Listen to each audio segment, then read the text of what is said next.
नमस्कार, मैं हूं अंकुर और आप देख रहे हैं सत्यहिंदी.com। आइए एक नजर डालते हैं अब तक की सुर्खियों पर।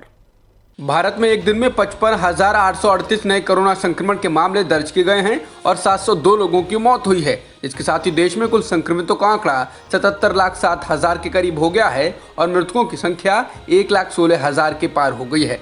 फिलहाल एक्टिव मामले 7,16,000 के करीब हैं। भारत में पिछले एक दिन में 14,69,984 सैंपल्स की टेस्टिंग की गई है, जिसके बाद देश में कुल टेस्टिंग का आंकड़ा 9,86,70,000 के पार हो गया है।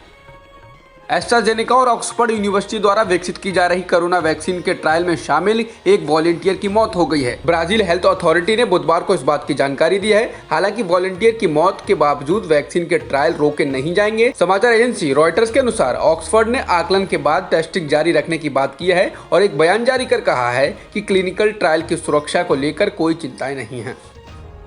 बिहार में बीजेपी के स्टार प्रचारक शाहनवाज हुसैन कोरोना से संक्रमित पाए गए हैं, जिसकी जानकारी उन्होंने खुद ट्वीट कर दी है। शाहनवाज हुसैन को फिलहाल एम्स के ट्रॉमा सेंटर में भर्ती कराया गया है। उन्होंने ट्वीट कर कहा कि मैं अच्छा महसूस कर रहा हूं, चिंता की कोई बात नहीं है। वहीं कहा जा रहा है कि राजीव प्रताप रूडी, सुशील मोदी और मंगल पांडे को भी क्वारंटीन किया गया है। हालांकि अब तक केवल शाहनवाज हुसैन के कोरोना पॉजिटिव पाए जाने की पुष्टि हुई है।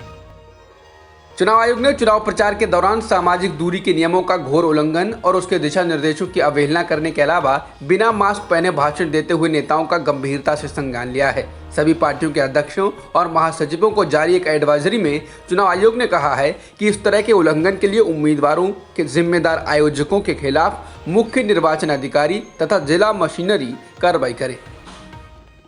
महाराष्ट्र में एक दिन में 8,000 से अधिक कोरोना संक्रमण के मामले आए हैं और 180 लोगों की मौत भी हुई है, जिसके साथ ही राज्य में कुल संक्रमितों का आंकड़ा 16,17,000 के पार हो गया है और मृतकों की संख्या भी 42,633 हो गई है। फिलहाल एक्टिव मामले 1,58,000 के पार हैं।